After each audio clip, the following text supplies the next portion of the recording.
Assalamualaikum warahmatullahi wabarakatuh. Perkenalkan, saya Fadila dengan NIM 19136062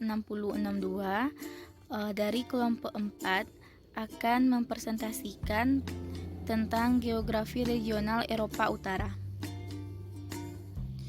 Eropa Utara merupakan salah satu region di benua Eropa, di mana berbatasan dengan sebelah utaranya dengan Laut Norwegia, sebelah selatannya dengan Laut Utara dan Laut Baltik, sebelah timurnya dengan Rusia, sebelah baratnya dengan Samudra Atlantik. Negara yang berada di Eropa Utara ini ada 5. Yang pertama yaitu Denmark dengan ibu kota Copenhagen, yang kedua Finlandia dengan ibu kota Helsinki, yang ketiga Islandia dengan ibu kota Reykjavik, yang keempat Norwegia dengan ibu kota Oslo, yang kelima yaitu Swedia dengan ibu kota Stockholm. Jumlah penduduk di region ini yaitu 25.566.000 jiwa dengan luasnya 1.321.000 km persegi. Maka dari itu kepadatan penduduknya yaitu 20 jiwa per kilometer persegi. Bentuk negara ini semuanya kesatuan. Lalu untuk bentuk pemerintahnya terbagi menjadi 2, di mana Republik yang yaitu Finlandia dan Islandia, sedangkan untuk monarki yaitu Denmark, Norwegia, Swedia, dan untuk sistem pemerintahannya semuanya sama yaitu parlementer. Negara pertama yang ada di region Eropa Utara yaitu Denmark, di mana kondisi geografisnya yang beribu kota di Copenhagen yang secara langsung berbatasan dengan Norwegia di sebelah utara, Swedia di sebelah timur, Jerman di sebelah selatan, dan Laut Utara di sebelah barat. Denmark secara astronomis berada di antara 54 derajat 33 menit 35 detik sampai 50 derajat 45 menit 7 detik lintang utara, dan 8 derajat 4 menit 22 detik sampai 15 derajat 11 menit 55 detik bujur timur. Lalu kita dapat melihat pada peta tersebut di mana letak Denmark serta batas-batasnya. Lalu untuk kondisi morfologi dan topografinya, di mana negara Denmark ini memiliki banyak sekali bukit, yang contohnya yaitu Iding Skovhat yang berada pada ketinggian 170,77 meter, dan ada juga Eger Bafnehosh yang ketinggiannya 170,35 meter, di mana areal dalam lautnya adalah Denmark Timur sedalam 210 km persegi dan Denmark Barat 490 km persegi. Kita dapat melihat pada gambar yang di atas yaitu Bukit Ding Skovholt, yang gambar di bawahnya yaitu Bukit Eger Bafnehosh. Lalu untuk sistem administratif dan politiknya, Denmark ini adalah negara monarki tertua di benua Eropa, di mana kekuasaan legislatif diberikan kepada monarki dan parlemen Denmark. Lalu kekuasaan yudisialnya ada di tangan pengadilan. Untuk pemilu diadakan setiap 4 tahun sekali, namun Perdana Menteri bisa mengadakan untuk pemilu lebih awal. Wilayah pembagiannya ada 5. Kemudian untuk kondisi iklimnya, iklim di negara ini termasuk iklim sedang, di mana musim salju tidak terlalu dingin dengan suhu rata-rata di bulan Januari dan Februari yaitu 0 derajat, dan musim panas yang dingin dengan suhu rata-rata di bulan Agustus 15,7 derajat Celcius. Rata-rata Denmark mempunyai 120 hari yang berbeda dalam waktu per tahun. Kita bisa melihat pada gambar di samping yaitu grafik temperatur per bulan di Denmark. Selanjutnya, kondisi sosial, ekonomi, dan budaya, di mana Denmark memiliki jumlah penduduk sebanyak 5.605.948 jiwa. Menurut sensus 2017, mayoritas penduduknya beragama Kristen, evangelikalisme, Lutheran sebanyak 76%. Negara Denmark ini memiliki jumlah penduduk yang tinggal di perkotaan sekitar 87,2%, di mana angka harapan hidupnya yaitu 78,2 tahun. Sebagian besar populasinya merupakan etnis Denmark sebanyak 86,7%. Untuk kegiatan ekonominya yang paling kuat yaitu pada sektor jasa, inovasi pada lingkungan, pertanian atau perikanan, dan industri ringan. Kita dapat melihat pada gambar di bawah ini di mana riset dan inovasi telah menjadi bagian penting dalam kesuksesan industri pangan di Denmark. Pada gambar tersebut dapat kita lihat perkembangan teknologi telah membantu para petani mempermudah kegiatan memanennya. Lalu untuk kerjasama dengan Indonesia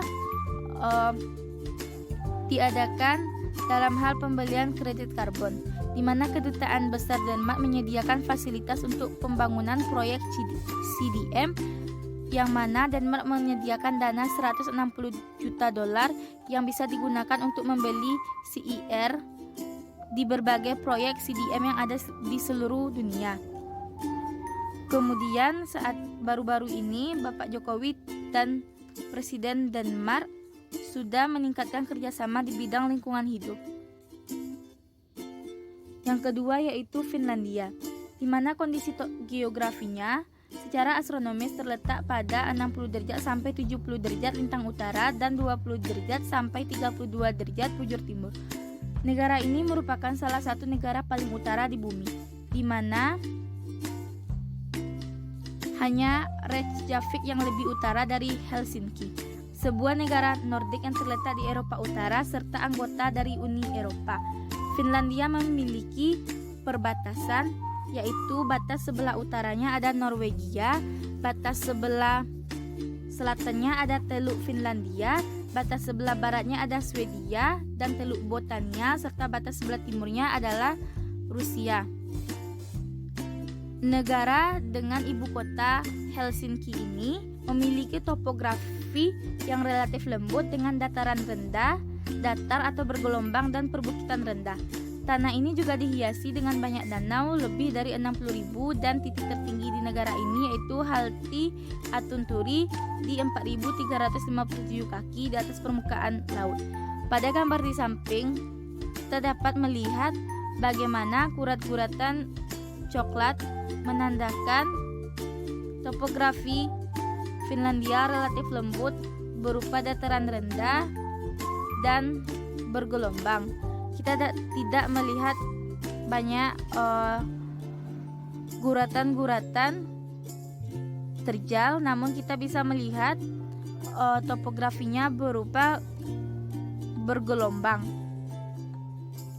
Lalu untuk sistem administratif dan pemerintahannya, Finlandia menerapkan sistem semi-presidensial dengan parlemen. Negaranya dibagi menjadi 6 provinsi. Untuk kondisi iklim sendiri, Finlandia Selatan menjadi iklim menengah utara. Di utara Finlandia, terutama Laplandia, Finlandia, sebuah iklim subarktik mendominasi, dikarakterisasi dengan musim dingin yang sangat dingin dan musim panas yang hangat. Seperempat dari wilayah Finlandia terletak di dalam lingkaran Arktik, dan konsekuensinya Finlandia mengalami matahari tengah malam. Di titik paling utara Finlandia, matahari tidak terbenam selama 73 hari di waktu musim panas. Lalu kondisi sosial, ekonomi, dan budayanya, jumlah penduduknya sebanyak 5.537.364 jiwa berdasarkan estimasi pada bulan Juli 2018. Penduduknya mayoritas adalah suku Fin dan minoritas orang-orang Swedia. Finlandia menggunakan bahasa resminya yaitu bahasa Finlandia dan Swedia. Agama yang dianut oleh penduduk Finlandia adalah 100% Kristen. Sektor ekonomi terbesarnya yaitu jasa 66% dan diikuti manufaktur dan penggilingan sebanyak 31%. Kerjasama Indonesia dengan Finlandia ini mencakup beberapa sektor, di antaranya pendidikan, teknologi, energi terbarukan, lingkungan, ekonomi, dan perdagangan. Dan baru-baru ini Bapak Jokowi juga telah menekankan 3 bidang kerjasama dengan Finlandia. Yang ketiga, Islandia, beribu kotakan di Reykjavik, di mana letak astronominya yaitu 63 derajat LU sampai 68 derajat lintang utara dan 25 derajat bujur barat sampai 13 derajat bujur barat. Batas wilayahnya yaitu sebelah utara Samudra Arktik, sebelah selatan ada Samudra Atlantik, sebelah barat Greenland atau Denmark, sebelah timur Samudra Arktik. Topografinya yaitu berupa dataran, puncak, gunung, dan dataran rendah yang subur, di mana danau dan gletser menutupi 14,3% permukaannya dan hanya 23% yang bervegetasi. Dalam gambar bisa kita lihat salah satu contoh bentuk topografi yang bisa kita temukan di Islandia berupa dataran tinggi yang dipenuhi bebatuan besar hasil gejala tektonik. Di gambar bagian bawah kita juga bisa melihat wilayahnya yang sebagian besar berupa pegunungan, menjadikan negara Islandia ini sangatlah subur. Untuk sistem pemerintahannya, negara Islandia ini menganut pemerintahan republik parlementer, di mana sistem pemerintahan yang kepala negaranya adalah presiden yang menjabat selama 4 tahun, sedangkan kepala pemerintahannya yaitu Perdana Menteri. Untuk kondisi iklim sendiri, Islandia relatif hangat yang dipengaruhi oleh angin kutub. Dalam gambar kita bisa lihat di mana Islandia yang dikenal dengan negeri lingkar kutub menjadikan hampir sebagian besar wilayahnya ditutupi salju. Kondisi sosial, ekonomi, dan budaya. Islandia memiliki populasi sebanyak 364.260 jiwa dan wilayahnya seluas 103.000 km persegi yang menjadikan negaranya sebagai negara berpenduduk paling jarang di Eropa. Ekonominya sangat tergantung pada perikanan. Lalu untuk kerjasamanya dengan Indonesia, di mana pemerintah Indonesia resmi bekerja sama dengan 4 negara yang tergabung dengan EFTA pada tahun 2018, di mana Islandia termasuk di dalam salah satunya. Lalu kerjasama yang lain dalam pengembangan energi panas bumi atau geotermal pada tahun 2009 sampai 2014, di mana di Islandia ekonominya sangat bergantung pada kegiatan ekspornya. Keempat, Norwegia. Negara yang beribu kotakan Oslo ini memiliki luas negara 385.207 km persegi. Negara ini berbatasan sebelah utara dengan Laut Arktik, sebelah selatan dengan Denmark, sebelah barat dengan Laut Arktik, sebelah timur dengan Rusia, Swedia, dan Finlandia.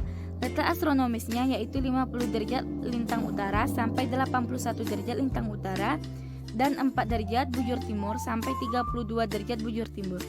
Kondisi topografi dan morfologi di Norwegia ini didominasi oleh pegunungan dan dataran tinggi. Pada gambar dapat kita lihat susunan batuan vertikal tertinggi di Eropa, yaitu Trollveggen dan Trollveggen di atas Sungai Rauma, lembah Romsdalen. Lalu ada danau terdalam di Eropa yang juga berada di negara ini, yaitu Hornidal Vatnet. Dan di samping itu kita juga dapat melihat peta administratif Norwegia, di mana negara ini juga berada di bagian utara dari Eropa Utara ini. Untuk sistem administratif dan politiknya, negara Norwegia menjadi negara kesatuan yang dibagi menjadi 11 fylke. Selain itu, raja dan pemerintahnya juga diwakili di setiap daerah oleh fylkesmen yang secara efektif bertindak sebagai gubernur. Negara ini menganut monarki konstitusional yang menggunakan sistem pemerintahan parlementer. Untuk kondisi iklimnya, negara Norwegia mempunyai iklim temperat, terutama di daerah pesisir yang disebabkan oleh pengaruh Gulf Stream, di mana Norwegia memiliki iklim yang tergolong moderat bagi negara yang terletak di utara. Jauh air hangat dari arus Atlantik Utara juga membawa udara lembab dari barat daya. Pada gambar di samping kita dapat melihat data dan grafik bulanan dan tahunan kondisi iklim di Norwegia. Untuk kondisi sosial, ekonomi, dan budayanya, di mana total penduduknya pada tanggal 1 Januari 2017 adalah 5.258.317 jiwa. Bahasa resminya yaitu ada 2, yaitu bahasa Norwegia dan Sami. Secara etnis, penduduk Norwegia sebagian besar merupakan etnis Norwegia yang berasal dari keturunan orang Jerman dan Jerman Utara. Untuk kerjasamanya dengan Indonesia, di mana Norwegia berinvestasi di beragam sektor termasuk perikanan, kertas, industri kimia, dan industri metal, serta banyak lainnya. Pada gambar kita bisa melihat keindahan alam negara Norwegia yang menjadikan negaranya sebagai negara dengan kualitas kesejahteraan yang tinggi. Lalu ada peta populasi berdasarkan kota-kota di tahun 2016 di negara Norwegia. Dan untuk kerjasamanya, Republik Indonesia dan Norwegia sepakat tingkatkan kerjasama di bidang perdagangan dan investasi. Yang kelima yaitu Swedia, di mana beribu kotakan di Stockholm yang terletak di 55 derajat sampai 70 derajat lintang utara dan 11 derajat sampai 25 derajat bujur timur.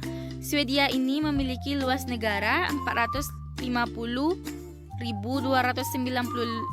km persegi, di mana negara ini berbatasan dengan Norwegia di sebelah utara, Selat Kattegat, Jerman dan Polandia di sebelah selatan, Norwegia dan Denmark di sebelah barat, Laut Baltik dan Teluk Botania di sebelah timur. Untuk topografinya, hampir 15% wilayah negara Swedia berada di lingkaran Arktik. Titik terendah Swedia terletak di Danau Hammarsjön yang ini dengan tinggi 2,41 meter di bawah permukaan laut. Sedangkan titik tertingginya berada di Kap Nekaise di ketinggian 2111 meter di atas permukaan laut. Pada peta di samping kita bisa melihat wilayah Swedia yang banyak ditutupi oleh gletser. Dan di gambar kita juga bisa melihat Gunung Kebnekaise yang menjadi gunung tertinggi di Swedia.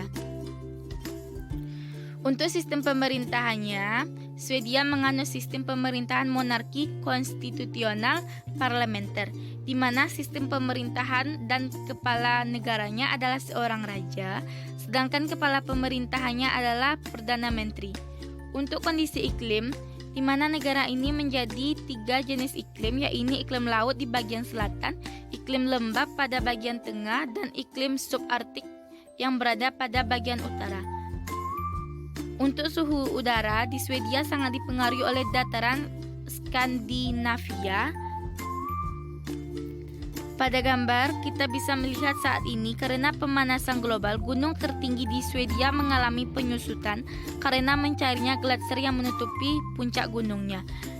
Di samping gambar ini kita juga bisa melihat grafik dan data bulanan dan tahunan kondisi iklim di Swedia. Jumlah penduduk Swedia pada bulan Juli 2017 ada 9.960.487 jiwa, di mana sekitar 63% dari penduduknya pemeluk agama Kristen Gereja Lutheran. Bahasa resminya yaitu bahasa Swedia. Di bidang perekonomian, Swedia merupakan negara maju yang memiliki pendapatan per kapita yang tinggi, yaitu sekitar 51.300 US dollar, sedangkan untuk pendapatan domestik brutonya sebesar 521,7 miliar US dollar.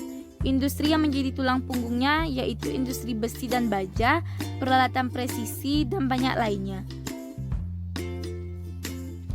Swedia juga melakukan kerjasama dengan Indonesia, di mana Indonesia sepakati 3 kerjasama di berbagai bidang dengan Swedia, yaitu kerjasama bidang transportasi seperti bebas visa untuk diplomatik maupun dinas dan navigasi bandar udara, serta di bidang industri kreatif.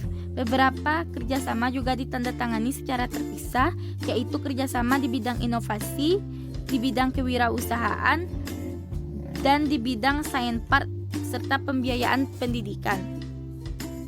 Pada gambar di samping kita bisa melihat peta pendapatan regional bruto per kapita dalam ribuan kroner berdasarkan regionnya.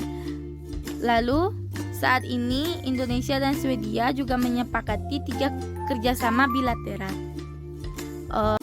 Selain negara yang 5 di atas, ada juga negara yang juga termasuk ke dalam kawasan Eropa Utara, yaitu biasa dikenal dengan negara Baltik. Negara ini atau istilah geopolitik yang digunakan untuk kelompok 3 negara berdaulat di Eropa Utara di pantai timur Laut Baltik, yang mana sebelumnya 3 negara ini merupakan bekas jajahan Uni Soviet. Negara yang pertama yaitu Estonia. Kondisi geografisnya beribu kotakan di Tallinn dengan luas 45.227 km persegi yang dipengaruhi oleh iklim sedang. Negara ini berada pada 53,3 derajat lintang utara sampai 59,5 derajat lintang utara dan 21,5 derajat bujur timur sampai 28,1 derajat bujur timur. Untuk batasnya, sebelah utara ada Teluk Finlandia dan negara Finlandia, sebelah selatan adalah Latvia dan Teluk Riga, lalu pada sebelah barat berbatasan dengan Laut Baltik dan Swedia, sebelah timur berbatasan dengan Danau Peipus dan Rusia. Keadaan topografi dan morfologi.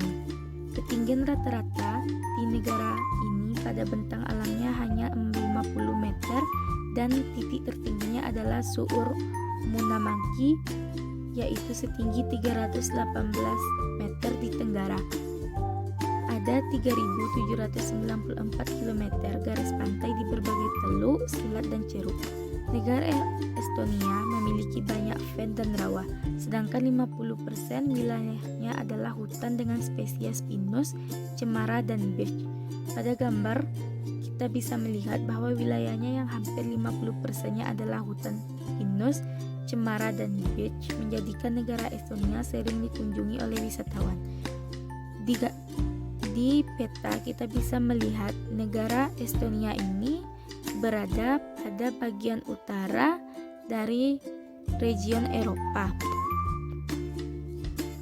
Selanjutnya, bentuk pemerintahannya yaitu republik parlementer dengan sistem pemerintahan parlementer, di mana kepala negaranya adalah presiden dengan kepala pemerintahannya adalah perdana menteri, sedangkan badan legislatifnya yaitu Riigikogu. Gambar di bawah ini merupakan presiden Estonia yaitu Kersti Kaljulaid dan perdana menterinya yaitu Kaja Kallas. Selanjutnya, iklim, di mana negara Estonia ini beriklim sedang dengan musim panas yang hangat dan musim dingin, serta suhu rata-rata pada bulan Juli adalah 21 derajat Celcius dan yang paling tinggi 30 derajat Celcius. Pada gambar di bawah ini kita bisa melihat salju tebal meliputi bagian tenggara Estonia yang biasanya berlangsung dari pertengahan Desember sampai akhir Maret. Selanjutnya, budaya. Penduduk Estonia menghabiskan waktu di luar rumah pada musim panas dan pada musim dingin di dalam ruangan. Lalu bermacam-macam budaya dan olahraga dipersembahkan seperti film, teater, seni, dan musik. Untuk kondisi demografinya, di mana jumlah penduduknya pada Juli 2020 adalah 1.228.624 jiwa. Untuk bidang agama, negara ini menjadi negara paling tidak religius di dunia karena 75,7% populasinya mengaku tidak beragama. Selanjutnya, kondisi ekonomi, di mana ekonomi Estonia menempati peringkat tinggi dalam hal pendapatan menurut Bank Dunia, bahkan dikenal sebagai macam Baltik. Untuk cabang industri terpentingnya ada industri makanan, konstruksi, dan industri elektronik. Pada gambar kita bisa melihat salah satu ladang angin di Parki, yang mana saat ini Estonia berusaha memanfaatkan energi terbarukan untuk menekan semakin langkanya asupan energi yang tak terbarukan. Lalu untuk kerjasamanya dengan Indonesia, di mana nilai total perdagangan Indonesia dan Estonia mengalami peningkatan selama 5 tahun terakhir. Selain itu, ekonomi saat ini negara Indonesia dan Estonia juga mengadakan kerjasama di bidang pariwisata, pendidikan, perjanjian visa, dan saling dukung di forum internasional. Negara kedua yaitu Latvia, di mana kondisi geografisnya beribu kotakan di Riga yang terletak pada 55 derajat sampai 58 derajat lintang utara dan 21 derajat sampai 29 derajat bujur timur. Untuk batasnya sebelah utara, pada peta kita bisa melihat batasnya yaitu Estonia, Sebelah selatan ada Lituania dan Belarus, sebelah barat ada Swedia, dan sebelah timur ada Rusia. Selanjutnya untuk topografi dan morfologi. Ketinggian secara nasional kurang dari 100 meter di atas permukaan laut. Negara ini banyak tertutup oleh hutan dan 12.000 sungai kecil serta 3.000 danau. Sebagian besar morfologinya berupa dataran rendah yang subur. Pada gambar di bawah ini kita bisa melihat Danau Tritsis yang merupakan danau terdalam di Latvia dengan kedalaman 62,1 meter. Selanjutnya, sistem pemerintahan. Negara ini memiliki bentuk pemerintahan yaitu republik parlementer, sedangkan untuk sistem pemerintahannya parlementer, di mana kepala negaranya adalah presiden, sedangkan kepala pemerintahannya adalah perdana menteri, dan untuk badan legislatifnya adalah Saeima. Lambang negara Latvia bisa kita lihat pada gambar di bawah ini, serta benderanya pun juga ada. Selanjutnya kondisi iklim. Iklim Latvia adalah iklim maritim dan sedang, yang mana biasanya pada musim panas sejuk dan basah, sedangkan musim dinginnya sedang. Untuk demografinya, jumlah penduduknya ada sekitar 2,1 juta jiwa, sehingga menjadikan negara ini sebagai salah satu negara dengan populasi terkecil di kawasan Uni Eropa. Selanjutnya pada gambar di bawah ini kita bisa melihat gambar pantai, di mana pantai tersebut mengalami penyusutan selama musim panas. Selanjutnya kondisi ekonomi. Menjadi anggota dari Uni Eropa dan WTO menjadikan negara ini berada pada peringkat 14 dunia dalam indeks kemudahan bisnis yang dibuat oleh Grup Bank Dunia. Selain itu, lokasinya yang strategis menjadikan pusat jasa transit pelayarannya sangat maju, sehingga kegiatan industrinya sangat berkembang. Selanjutnya, kondisi budaya. Dengan dimulainya Perang Dunia II, maka banyak seniman Latvia dan anggota elit budaya yang melarikan diri. Festival lagu dan tari Latvia menjadi acara penting dalam budaya dan kehidupan sosial Latvia. Selanjutnya, pada gambar kita bisa melihat pada tahun 2019, Latvia menjadi tuan rumah Riga Jurmala Musik Festival perdana, di mana selama akhir pekan sebanyak 4 kali pada musim panas, para orkestra dan konduktor terkenal dunia akan tampil. Selanjutnya, kerjasama dengan Indonesia. Pada bulan Juli 2019 diadakan pertemuan bilateral antara Indonesia dan Latvia, di mana kedua negara sepakat untuk menguatkan hubungan di sejumlah bidang, khususnya bidang perdagangan. Saat ini Latvia mulai mengembangkan industri kayu dan pengolahan kayunya, yang menjadikan industri ini sebagai salah satu faktor penggerak perekonomian di Latvia. Yang ketiga yaitu Lituania. Beribu kotakan di Vilnius yang terletak pada 50 derajat sampai 57 derajat lintang utara dan 21 derajat sampai 27 derajat bujur timur. Perbatasan dengan pada peta kita bisa melihat sebelah utaranya ada Latvia, sebelah selatannya berbatasan dengan Belarus dan Polandia, sebelah baratnya ada Oblast Kaliningrad atau Rusia, sebelah timurnya ada Latvia dan Belarus. Selanjutnya kondisi topografi dan morfologi. Bentang alamnya yang diperhalus oleh gletser zaman es terakhir. Untuk titik tertingginya ada Bukit Austojas 294 meter, yang gambarnya bisa kita lihat pada bagian bawah, di mana bukit ini juga disebut dengan Bukit Batu dengan ketinggian baru 294 meter. Sistem pemerintahannya yaitu parlementer dengan bentuk pemerintahannya republik parlementer, di mana kepala negaranya adalah presiden, sedangkan kepala pemerintahannya adalah perdana menteri, dan untuk lembaga legislatifnya adalah Seimas. Kondisi demografinya. Pada tahun 2015 populasi sebanyak 2.921.262 jiwa, di mana 86,7%-nya adalah etnis Lituania yang berbicara bahasa Lituania, yang agama Katolik telah menjadi agama utama sejak Kristiani Lituani pada 1387. Pada peta di bawah ini kita bisa melihat bahwa warna merah merupakan etnis mayoritas yaitu Lithuanian, sedangkan yang berwarna krem adalah etnis minoritas di Lithuanians. Untuk kondisi iklimnya, Lithuania memiliki iklim Eropa normal, kering dan hangat dengan musim hujan, dengan musim panas dan musim dingin yang parah. Angin dingin cenderung menyebabkan suhu turun mendekati 0 derajat Fahrenheit di banyak daerah selama musim dingin. Hujan salju mungkin dan selama bulan-bulan musim panas kelembapan dapat menjadi tinggi di sini. Hal itu dapat kita lihat dari grafik suhu rata-rata Lithuania yang ada pada gambar. Selanjutnya, kondisi ekonomi. Ekonomi di negara ini menjadi ekonomi terbesar di antara negara-negara Baltik dengan indeks pembangunan manusia yang sangat tinggi, dan juga Lithuania juga menjadi anggota Uni Eropa. Kebijakan stabilitas makroekonomi yang termasuk privatisasi sebagian besar perusahaan milik negara dan juga komitmen yang kuat terhadap pengaturan Dewan Mata Uang mengarah pada ekonomi yang terbuka dan berkembang pesat.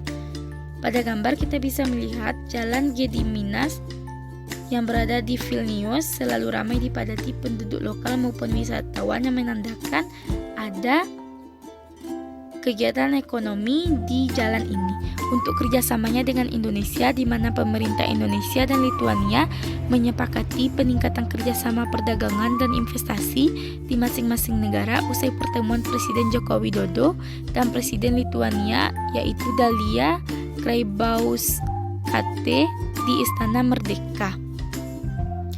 Sekianlah presentasi tentang kawasan region Eropa Utara. Terima kasih atas perhatiannya. Wassalamualaikum warahmatullahi wabarakatuh.